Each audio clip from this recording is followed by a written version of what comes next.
Hello everyone. Today we have a special episode of the Sunday webinar, and in this episode I will be talking about entrepreneurship and especially entrepreneurship for researchers and a little bit about the company. And the reason why I'm doing this is motivated by the fact that around 40% of all the people that contact me looking for help with their careers after PhD are interested in running their own business, either now or in the future. So some of them are interested in taking a regular job first and learning about entrepreneurship from people who are already doing this and launching a startup later on. And some people are interested in trying themselves right now. And in this lecture, I would like to touch some very general principles of how to build a business and what entrepreneurship actually is. And in the end, I will mention how Welcome Solutions was created as well. So sorry if this material might be rudimentary for some, because people are also on different levels. So some people who talk to me, they have never thought about the business, they don't know much about it, and some people are much more advanced. So this is actually on a very basic level, but I hope that it will be interesting for you. Let me share my presentation. All right. So let me start from introducing a little bit about my story. So first I did 3 master degrees at the Interfaculty Studies in Mathematics and Natural Sciences at the University of Warsaw. And I graduated from medical physics, applied mathematics, and psychometrics. And already halfway my studies, I already realized that I would like to do brain research in the future. But before I went for a PhD in neuroscience, I still pivoted a bit, and I did some courses in economics, and I passed the public exam for a young MBA title. It's like a reduced version of MBA, and that was fun. And then I went for a PhD in computational neuroscience at the Donders Institute in the Netherlands. One of the best graduate schools in Europe, specialized in cognitive neuroimaging. And straight after my contract, I wanted to take a gap year and rest because I was physically and mentally tired after my PhD. So I took an unpaid position of a career development and mentoring manager in the student board of Organization for Human Brain Mapping. And as such, I was coordinating some mentoring program for young researchers, and I was blogging and writing articles about mentoring, and I also I was organizing symposia for the annual meeting, and that was fun. Like I thought this was much more fun than I expected, and in the end I started thinking what else I can do in this direction, because my position was only for 2 years.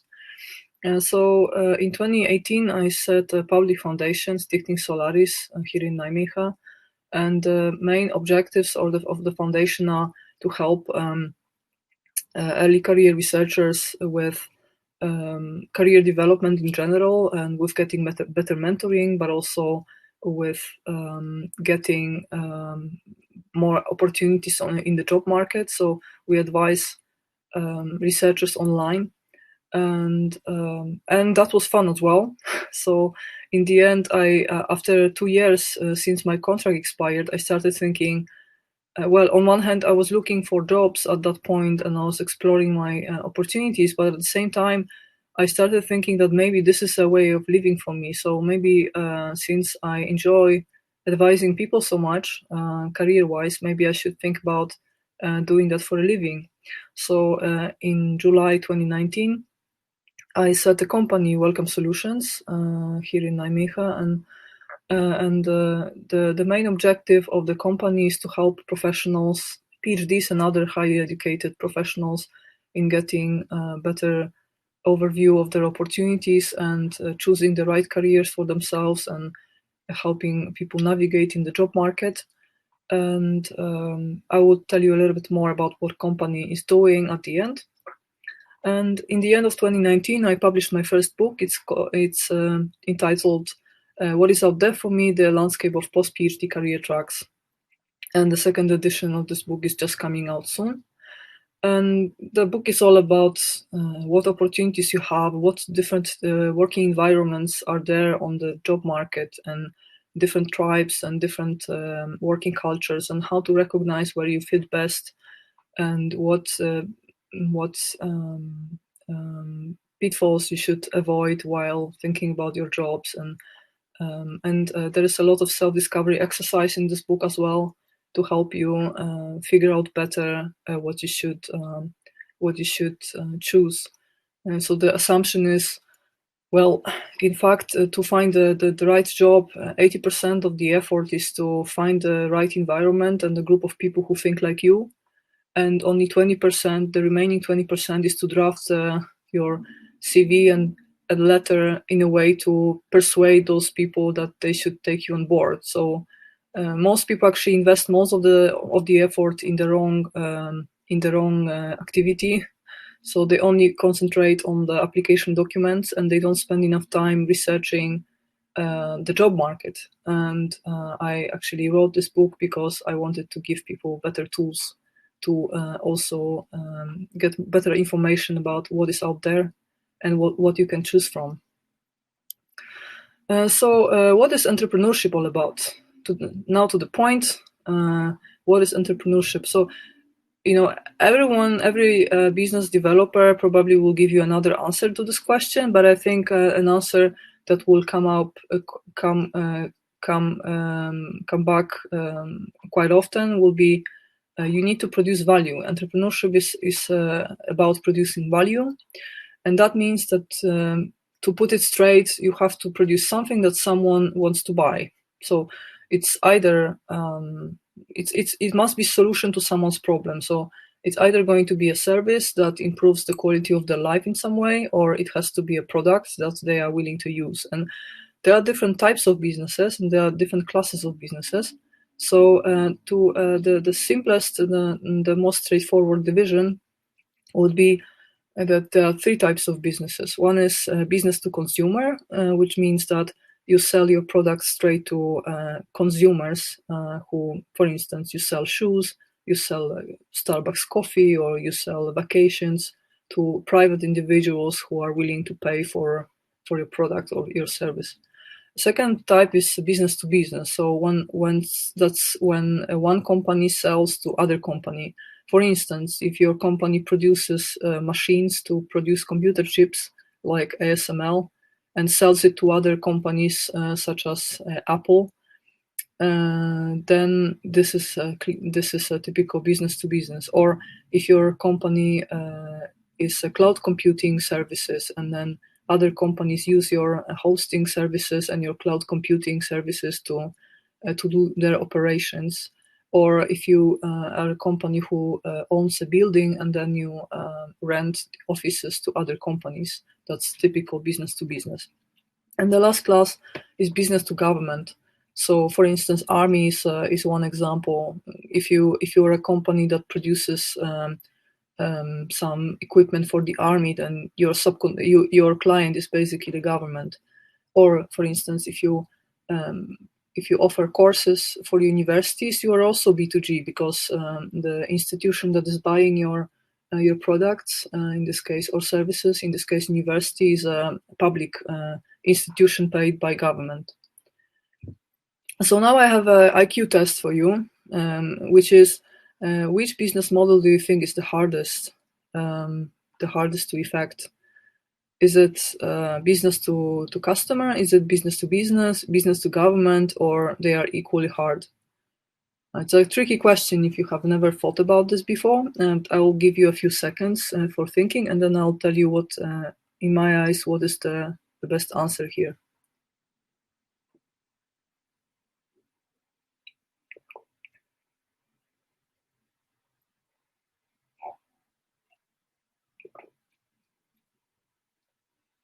Okay, so in my eyes, the best answer is business to customer, and this is for a few reasons.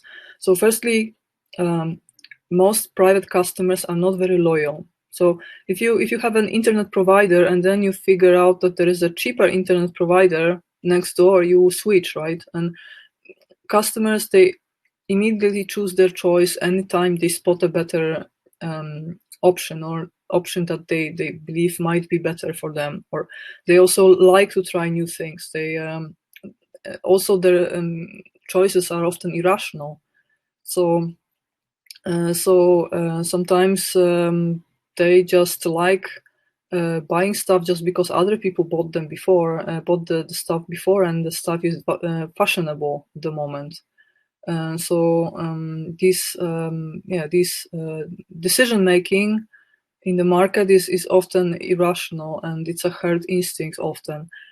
And every single time you want to buy yet another product to yet another customer, you have to reach every single customer separately. So you have to find a way to build your marketing in a way that customers actually find you, or you find your customers, and you have to persuade every customer separately. So if your product costs 10 euro per piece, you have to spend unbelievable amounts on marketing, because you have to target hundreds of thousands of customers to actually make your company profitable. So you have to have huge marketing costs associated, and do very heavy online marketing associated with your business. So this is really difficult type of business. And people are not that willing to spend their private money. They count every euro before they spend it. Whereas businesses and governments, they typically have some budget set aside for investments and for just trying new things. So they're actually more willing to try new services just to try it out, because they assume that, and they always allocate some funds for it in their business plan, just general development budget. So the budget for growth, and they are actually more willing to experiment, while customers, they always spend their private money only on the things that they are certain have value for them. So it's really hard way of doing money if you have a business to customer type of business. And actually, one example why this is so would be this shoe, which at first glance looks like just a sneaker. So the question would be, what is the sneaker? And do you know the sneaker? What brand this is, and what's the retail price of this shoe? Just a few seconds for thinking, and now I'll give you the answer to the question. This is actually not just a regular sneaker. This is Adidas Yeezy Boost 350 V2 tail light sneaker, and its retail price is 882 euros. And the reason why this is priced so high is because it was designed by no one else but Kanye West himself. And there are certain perks of being Kanye West, apparently. That's why everyone apparently wants to be like Kanye West. And when this line of shoes was released, there were queues in the streets, and people were waiting for 3 nights to get the shoes at that price. That was not in a discount. The reward was that you had the right to buy it at that price. So it was absolute frenzy, and it actually shows best how people actually go after fashion and after what's trendy at the moment, and what's the influence of social media, and how people are irrational with their decisions. So that's also why B2C is so difficult. Okay, and now a little bit about the similarities between lifestyle of researchers and entrepreneurs, because there are many similarities, and you can actually, once you learn about those similarities, you will see that as an entrepreneur, after a graduate school, as an entrepreneur, you will already have some good grounds to how to build your life as an entrepreneur. So we both have a strong concentration of self-development. So we don't finish our education with getting a diploma. We actually have this mindset that life is about constant improvement, and you have to always just try to be the best version of yourself, and always just go beyond your boundaries, beyond your comfort zone, and this is a lifelong learning objective. And second, we like mixing professional and private life. So you probably noticed that some of the best research ideas you ever had happened not in the lab meeting, but rather at the drinks, at the conference, or at the barbecue.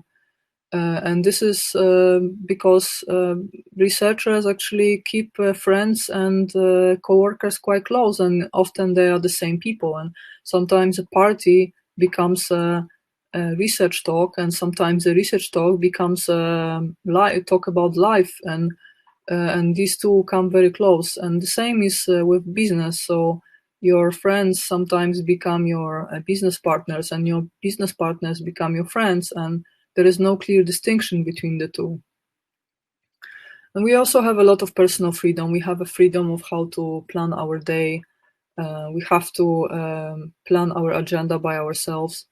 And also, we can choose, at least at some stage, we can choose people we work with. So, I mean, that can be a blessing or a curse, depends how good at self-management you are. But I guess after graduate school, we are all quite good with self-management. So that's very useful in business as well.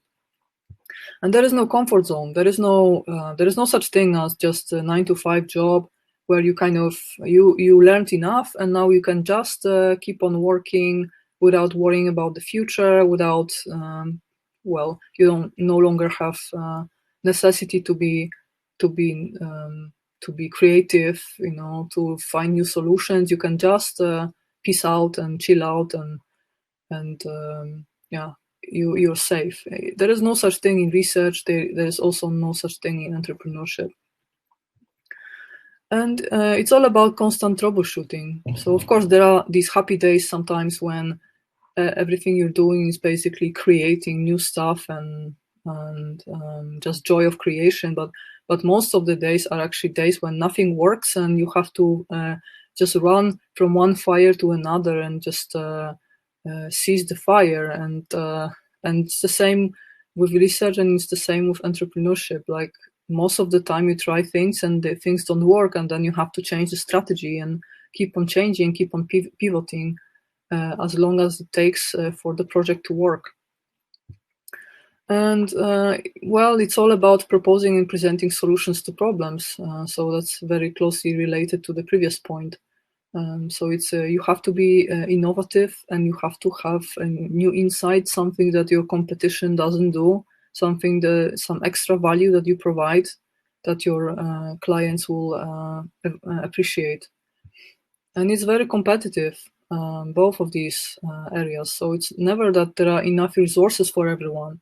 So there will be a number of people who are able to live off from it, but you might fail. So you have to really have a strategy and a way of networking, and it is really competitive. And it's hard to deny. It's the more, you can be absolutely sure that once you are in an area where there is some money-making potential, then there will be competition. That's more than certain. And there's this risk-rewards trade-off. So once you once you choose your projects, you can go for those that are high risk, high reward, or those that are low risk, low reward. And it's good to actually mix the two and have a portfolio of projects and actually make sure that these projects are synergistic, but some of them will be more like safe bets that just can give you some income, but not necessarily make you a millionaire, but at least, and they are not as inspiring, but at least they can allow you to make up for a living, while others will be more potentially moonshots that can make you a lot of income, but they are more risky, and there is less chance that they will actually get you there. And I think many researchers have a talent for entrepreneurship, but they don't really know about it because no one told them, because no one in their family did business, because no one in their graduate school did business, and everyone went for postdocs around them. And there is no secret knowledge. There is no gene, gene of entrepreneurship that you have to be successful. There is nothing. The difference between entrepreneurs and other people is that entrepreneurs took an active decision to set a company, and they stick to it, and they were very consequent. And you can try, and there is some chance you will succeed. So I always try to promote entrepreneurship among researchers, because I think there is a lot of uncovered talent there, undiscovered talent. And a few words about pros and cons that I already noticed.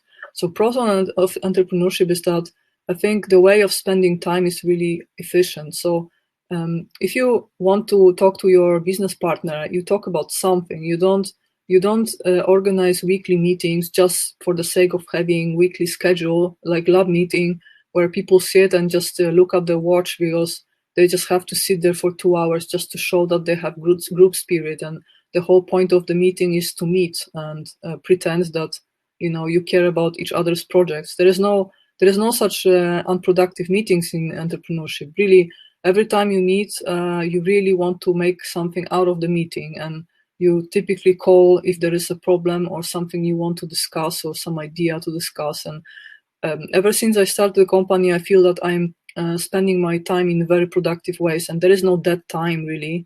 The time that I have to actually do something for the sake of doing it without any deliverables. And second, well, in this culture, failure is a success, because if you fail with your company but you start again, that's a sign of perseverance, and that's seen in a very positive way. Whereas in academia, it's often the other way around. If you didn't finish your PhD and you started over, then typically it's seen as a failure. And I think this is a big mistake to see it as a failure, but this is the reality. This is how it's often perceived. And in entrepreneurship, the sky is the limit. So if you work 2 times more, and if you produce 2 times more products and reach 2 times more clients, then you earn 2 times more. That's simple arithmetic. And well, I think it's a nice type of incentivizing people, because in academia it's sometimes that, if you're enrolled for a PhD program, you get a salary, and every PhD on the same program gets the same salary, and doesn't matter how much you work, or how much you produce. You might produce 10 papers and be this hardworking student working behind the closed door and produce 10 papers, and a student next to you might produce 1 paper in the same amount of time, and because they spend half the day sipping coffee with everyone in the canteen while you're working, and then in the end you don't get a postdoc contract, and they do, just because they knew someone who knew someone, and while you were working, they were just basically securing their next contract, and then in the end you're like, hey, like, what's happening here? I have so much better CV, and people are like, yeah, but there is no money for you, blah blah, and in the end you're screwed. So I see that happening a lot, and and also I don't like the fact that in academic environment often you exert yourself with work because you fear that you will not have income anymore, that your contract will expire, that you will not find another contract. So your motivation is not to lose your job. That's very negative motivation. In entrepreneurship, you work because you want to be better, you want to make progress, and if you work more, you will gain more. That's when I started the company, I didn't think about it as a way to become a millionaire and buy a yacht and sail the sea, like Mediterranean Sea, with it, and that was not my objective. But I like the type of this motivation that the more I do, the more I have out of it.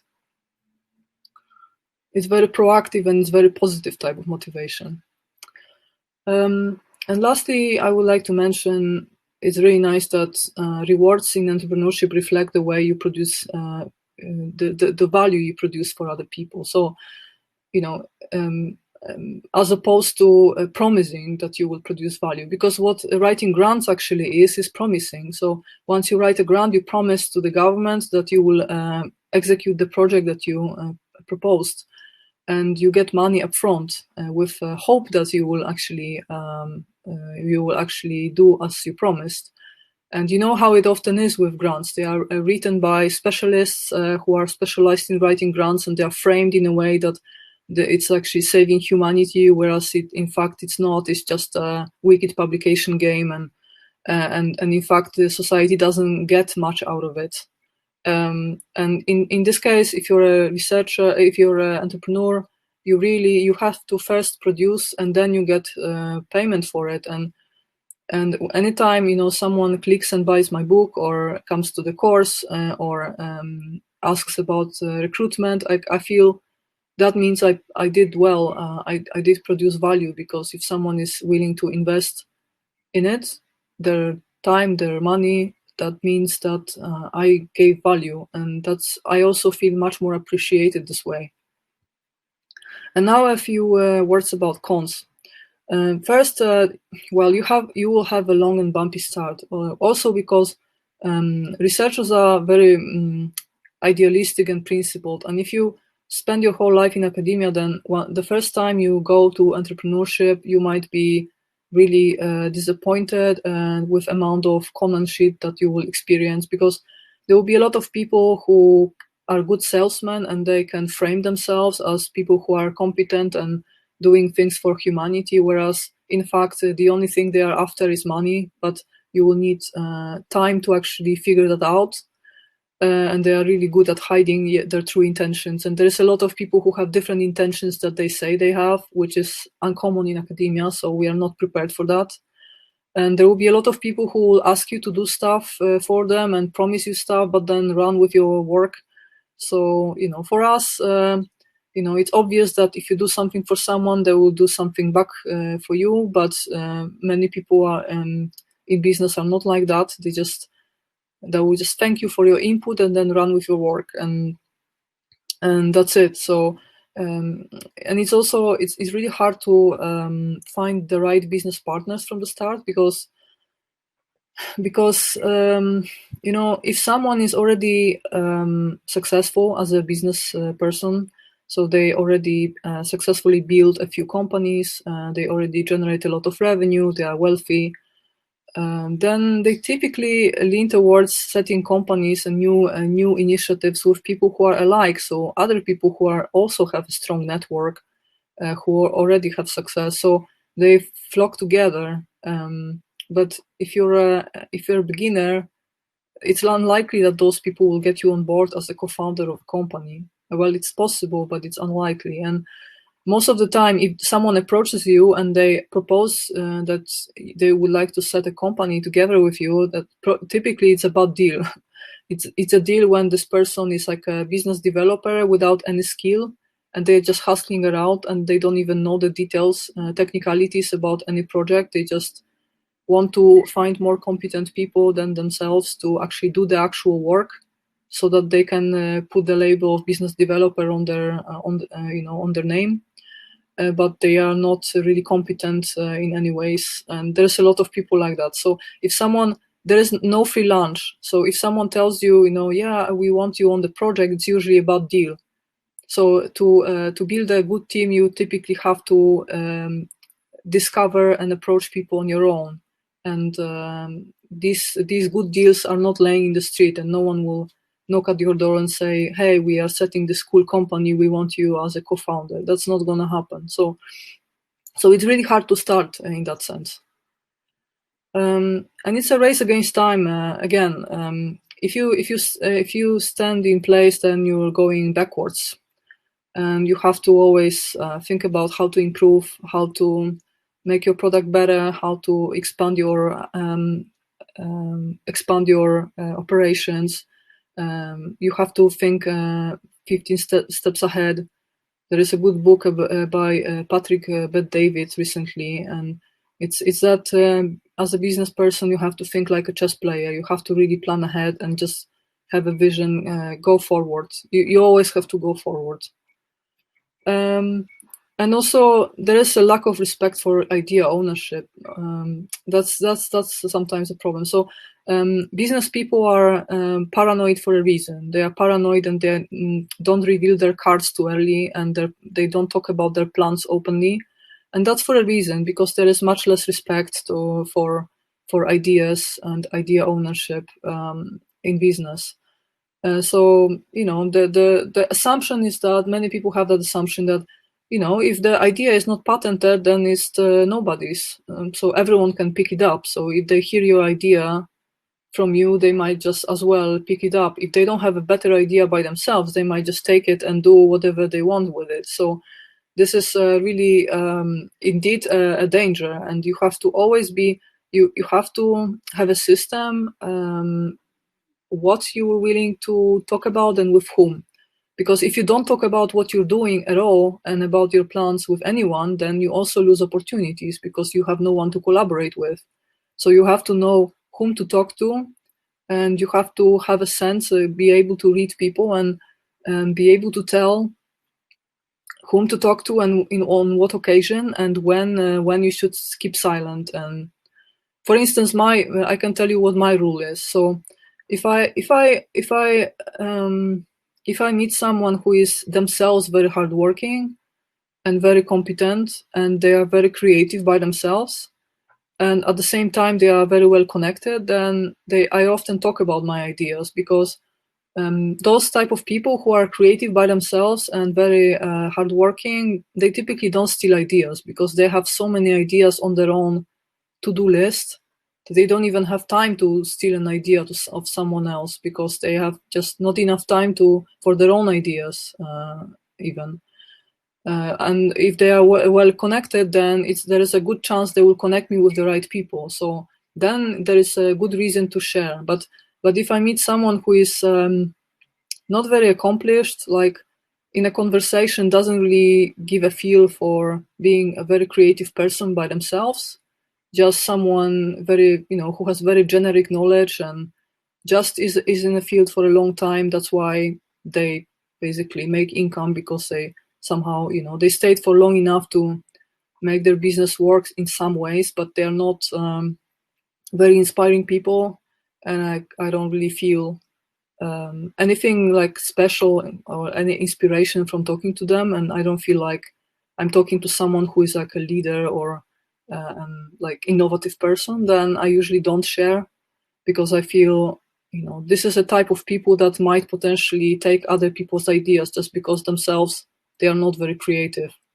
So this is my rule. And if you are in business, you have to come up with your own rules. And it's often, of course, it's reading people, so there is no algorithm. So you talk to someone, you either trust this person or you don't. And you have to kind of figure out your own rules for that.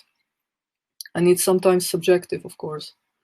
And lastly, you need to sell all the time. You cannot miss an occasion to sell. Sometimes, you go to a party, you want to rest, but you start talking to a person and figure that the person might be interested in what you're doing for a living, and maybe might be a potential client. And then all of a sudden there's this switch in your brain that switches and you start a business pitch, like this is what you have to do as a business person. And if that's hard for you, then either you have to push yourself, or you have to set a business collaboration with someone who is a good salesperson, because you can't avoid this. You will have to sell 24/7. So you have to find someone who is good at this if you're not good at this.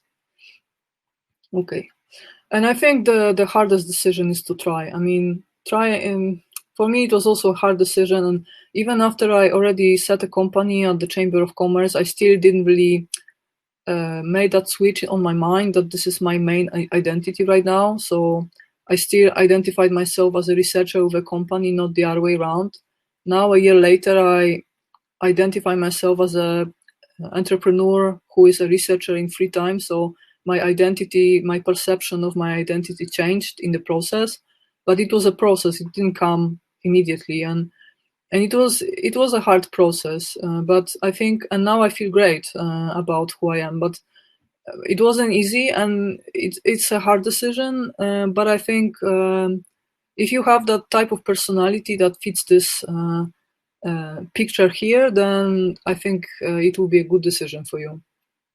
And many people ask me if doing research and entrepreneurship together is possible. And I think for many reasons this is tricky.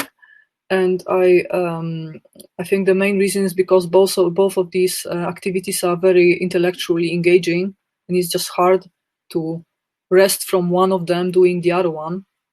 But it's tricky, and I wrote a blog post about it about a month ago, and you can find it on my blog if you're interested, and I give some ideas there how you can potentially merge research with entrepreneurship. But again, this is not the easiest thing to do. And there is this stereotype that entrepreneurial lifestyle means risk, and to some extent, yes, it's true. But you can also there are many ways of doing entrepreneurship, and not every one of them is the same risky. So if you set a startup, so you take co-founders on board, you find investors, you get employees, then it is risky indeed, because this is working 24/7. You have many stakeholders, you have clients, you have employees, you have investors, and you have to circle around them and make everyone happy. So you're serving to three goals at a time, and your company might still get bust. You might end up after 3 or 5 years of your life gone, having nothing. So that is risky, because it can eat many years of your life, and there is no guaranteed success. Indeed, this is the most risky thing you can do. But there are other things you can do. For instance, if you have savings, and most people who are full-time, highly educated, highly qualified employees, after 10 years or 15 years, they have typically a few €100,000 savings or investments, and with that amount of money, you can do so much. If a startup is in a seed phase, even like €20,000 is a huge amount of money for them. They would definitely take an investor on board who has that money. So if you have savings, you can also invest in startups, and then you also become some part of the team. But you don't have to put all your life on the line. You have to chip in with some cash, and then you can get involved to a certain extent. But you can decide how much time you spend on the project. You can spend 1 hour per week, maybe 1 hour per month. Some people spend more. Some people like to spend 1 hour per one day per week. Depends on what's your arrangement with the team. But in this way, you also get actively involved in entrepreneurship, but you don't invest all your life in it. Another thing you can do is freelancing. So you can set a sole proprietorship, and this gives you a lot of flexibility. So you're not dependent on anyone. You have much less stakeholders. You just have clients and yourself, and you can also change the scope of your activity anytime you want. So unlike in startup, where you basically have to wrap up a statutory document and sign it at the notary and everything, the point of the company and the goals of the company are set from the first day. In freelancing, you can change the scope anytime you want. Like if tomorrow you find out that Turkish carpets are fashionable this season, and you start importing and sell. You want to start importing and selling Turkish carpets in the Netherlands. Why not? You can, with just a few clicks, you can add this activity to the operations of your company online, and off you go. You can start importing carpets. Like, you can do whatever you like, as you just do what is best for you at the moment. So you can pivot any moment, and it's much more flexibility, and in that sense much less risk than when you set a startup. So in freelancing, if at some point you find out that what you do is not profitable and will not be profitable for a long time, or is even making you losses, then you can start something else day one. You don't have to you don't have investors, you don't have co-founders, you don't have employees, so you have much more mobility, and that's a lot of that's on your mind, that's much easier. And you can also do side hustle. You can keep your day job and just switch from 5-day a week to 4-day a week or 3-day a week, and in a remaining time start a company, and don't do it full time for as long as it takes before it's actually profitable. And many people do it. It's a safe way of doing things, and generates much less stress.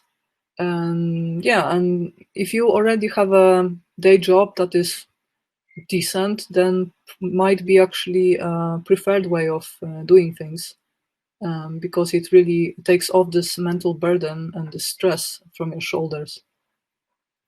Okay, so ever since I started the company, I already learned many things about entrepreneurship and about running a company that I never read in any book.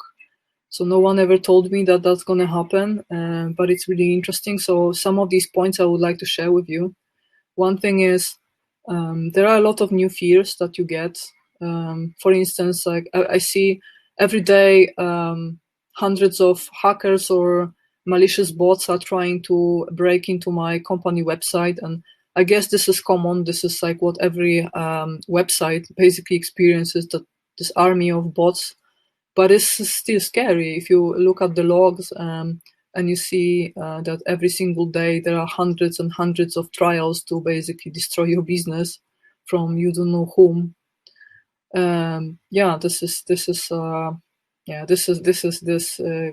have cold sweat when I see this.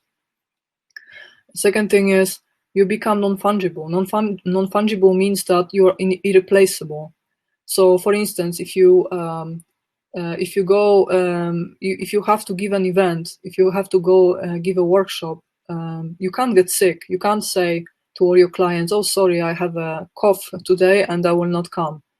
When you work as a researcher, if you give a lab meeting and all of a sudden you get a fever, you just pardon everyone and you say, "Apologize, I will do it next week," and everyone will understand. But if you have clients that paid for the service, like, you are not allowed to get sick. And actually, ever since I started the company, I had to start taking cold showers to increase my immunity. And indeed, I didn't get cold since then, so that's better for my health.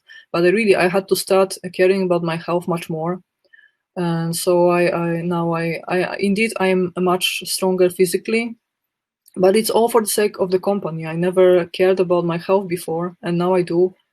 And for the whole 15 years, ever since I became an adult, I used to drink alcohol quite extensive amounts, and I used to drink a lot of coffee, a lot of caffeine, and now I don't. I moved to decaf and I stopped drinking, and that's because I know that every single moment I represent the company and I have to be on form, and I cannot come to an event with a hangover, and I can't. I have to be focused every time I talk to someone about business. Like, I can't have these weak moments when I'm dizzy or not on form. So I'm much more health aware, and it came by itself. Like, I didn't really have to persuade myself. It was like, my company actually needs me, so no, thank you. I don't need the drink. Just bring me some water, please. It's like, it's almost a reason to feel proud. That's it's not a difficult decision, and I think it's really interesting. I couldn't foresee this, but it's true. The next thing is the taxes. So if you start a company, there are a lot of taxes you have to be aware of, and actually you have to become a tax pro, because the penalties for not doing the taxes properly for companies are much higher than for private residents or citizens. The reason is because if you start a company, you do it consciously, and you should be aware of the consequences and responsibilities. So that's the responsibility. And and every company is equal in the eyes of the law. So you're equal with IBM, you're equal with Apple, and you will get the same penalty for the same mistake in your taxes. So if you make too many mistakes, you can get bust just because you're not good enough with the taxes. So you have to, for the first time in your life, sometimes you have to really become conscious of the tax law. And well, I personally experienced that I'm better with prioritizing. So before, every project looked shiny for me, and I was often spending time on like unnecessary side projects, just procrastinating my main project. But now, ever since I started the company, I have a very simple utility function. Like every single time there is a new idea, my first question is it in line with what my company is doing? If that activity doesn't is not synergistic with any of the projects that I'm already doing for the company or planning to do, then I just don't do it. I'm like, I don't have time for this. So it's very simple. All of a sudden, prioritizing things became really, really simple and natural, and it was not the case before. And lastly, I can also experience that I'm learning faster. So surprisingly to myself, I often learn things that I could never predict I could learn, or I could learn as fast. For instance, I was always very slow with learning how to program. Like learning how to program in MATLAB and Python took me years, and I always felt weak in it. Like I learned very slowly. I was prone to making bugs and mistakes, and it was taking me ages to debug my own codes, and that was just not my favorite activity. But now, ever since I started the company, whenever I need, I just learn what I need to know. So actually, a week ago, I had a session over the weekend when I was learning for my company website, and it's in WordPress, and I wanted to do customized forms and to do it without packages because they have very limited options. And I found out that I need to learn JavaScript, PHP, and MySQL to succeed, to build the environment for that. And I was shocked at first. I was like, it will take me ages. It's not possible. I have to find someone else who can do it. I won't be able to do it. But then I just sat down in the morning, like 9 a.m. in the morning, and until 9 p.m. in the evening, I had all the environment working. So in the first 6 hours, I basically learned 3 programming languages, and then I built an infrastructure, and I built a minimal working solution so that now I can build any custom form I want, and the results are registered in the database in MySQL, and that was awesome. I was like, I cannot recognize myself. Like, how is it possible that I learned 3 languages on one day and actually something works here? And it's not as difficult, of course. Once you can program, you know that this is not very difficult, so the outcome code doesn't look very complex. But for the first time, I was doing it for the first time, so I had to know how this integration works, and I just catch it very quickly. And again, like I would never tell that I can learn so fast, but apparently for a company, I would even swallow a wet carpet. I would do so many things that I would never do otherwise, and that's really awesome.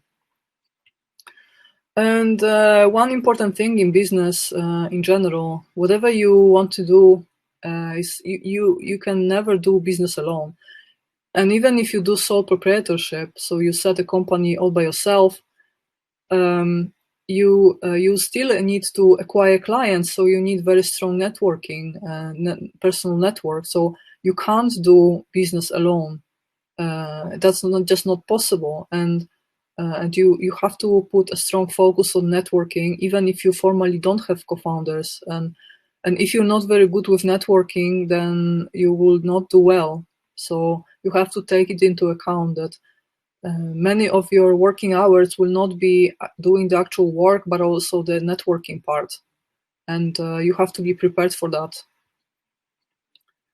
And now a little bit about Welcome Solution. So the strategy I chose for building a company was to start small. So initially I had the idea to build a startup. So I kind of, my original thinking was more of like a standard way, because that's what they teach us at the courses in entrepreneurship, that if you want to have a company, you have to write a business plan, you have to go to a startup accelerator or find investors and just get the cash, and then employ people to do execute the business plan, etc.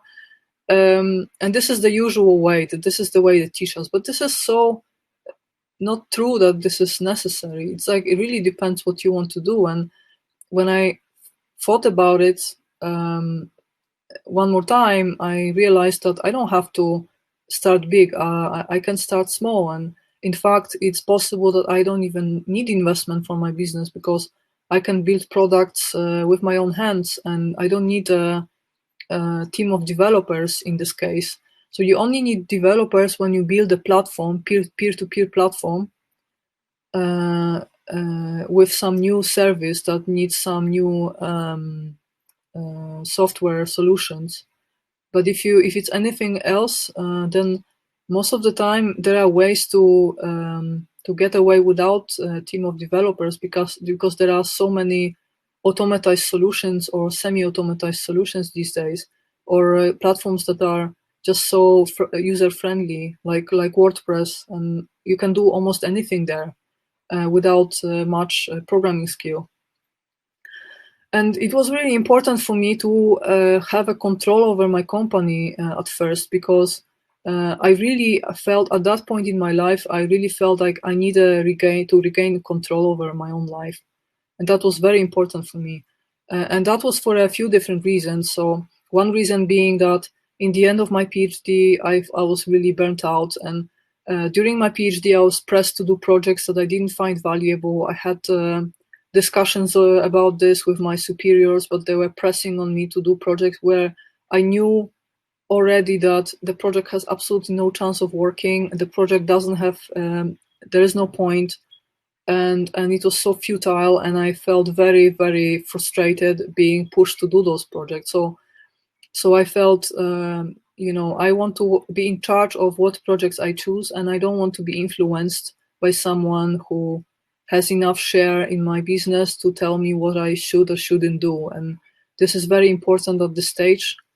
And second reason was that in the end of my PhD, I also became interested in blockchains, and I invested a lot of my private money in it. And then I met I met wrong people on the way, and I was really naive at that point. And I invested in some really speculative assets, and I lost all my money.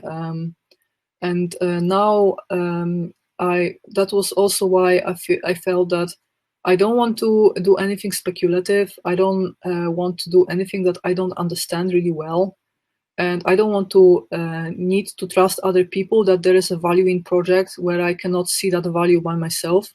I want to do only things that I understand very well, where the novelty is, where the improvement is, what the value is, and I want to feel this value and be able to feel this value all by myself without relying on external advice. And I want to build a company where the growth is stable and basically justified by the value that is being produced, and not based on some speculation. And lastly, a few years back, I was actually dumped before the wedding by my fiancé. So ever since that happened, and that was without any warning. So ever since that happened, I feel that you never know, even with people who you think you know very well, you never know 100% what is on their mind. Like, you can never, and I'm a psychologist by education, so even I couldn't tell that someone is planning a big escape, So with business, it's like often happens that you can have a business partner and after 10 years figure out that this is actually a psychopath and who just run with all your money. And so I don't really felt that I wanted to give away I just thought it should start small. I should start from something that I see value in, and I have voting control, and I can always take more people on board later. I can always invite co-founders. I can always invite shareholders later. It's not a problem. It's much easier to increase the team and invite more people later than get rid of someone who you invited before and who didn't do a good job, or didn't do what promised. So that was the decision. And today I work with subcontractors, and I'm actually about to take some interns on board, but I don't have employees yet. And again, the team will definitely grow, but it's on its own pace. I don't rush it, and I think I basically it's best to focus on producing and increasing the network and getting to know more and more people. And definitely with some of these people, I will want to work more in the future. I already have a lot of people with whom I would like to work more. So the team will definitely grow at some point. So what I do right now is career orientation courses for researchers, and I do it in Amsterdam once a month and online once a month. And it's a very intensive course that is 50% dedicated to information about the job market and 50% dedicated to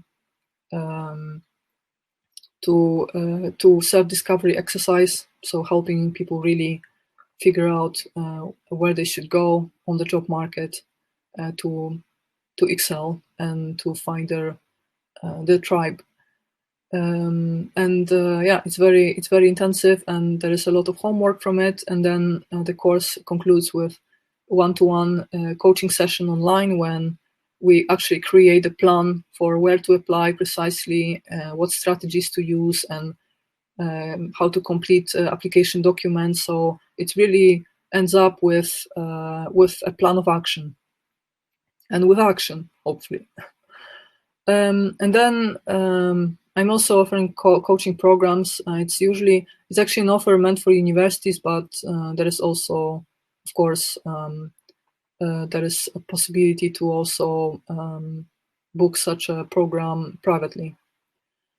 And what is actually under construction, I'm working on a battery of aptitude tests to help people better recognize which direction they should go for on the job market. Because I feel this is very necessary to do at the moment. And I'm also working on a recruitment program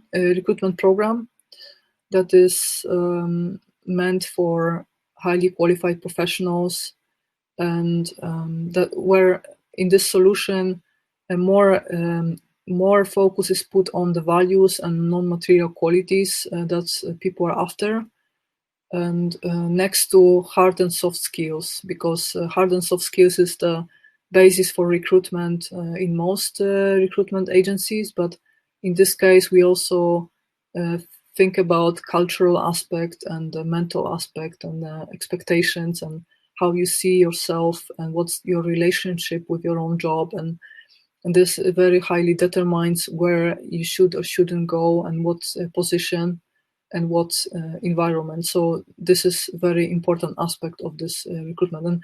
And the program is not running yet, also because of the crisis. But if you're interested and you would like to register in our database, then please contact me.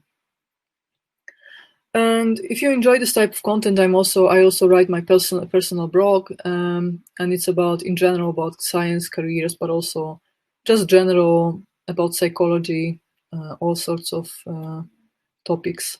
And my first book is already online, and the second edition is coming soon. But I also have second book in the pipeline, and the second book will be more about the job market in general, and about the dream jobs and how to find your way in the job market. And as mentioned before, there are courses for researchers, and we do it both online and on site. And if you think that your university might be interested in such a course, also please let me know in private. Okay, thank you for listening, and good luck with everything. And okay, so let me conclude this talk saying that thank you for your attention, and if you have more questions, you can always contact me later, and you can also comment under the movie, and all your questions will be appreciated. So have a nice day, guys, and thank you for listening.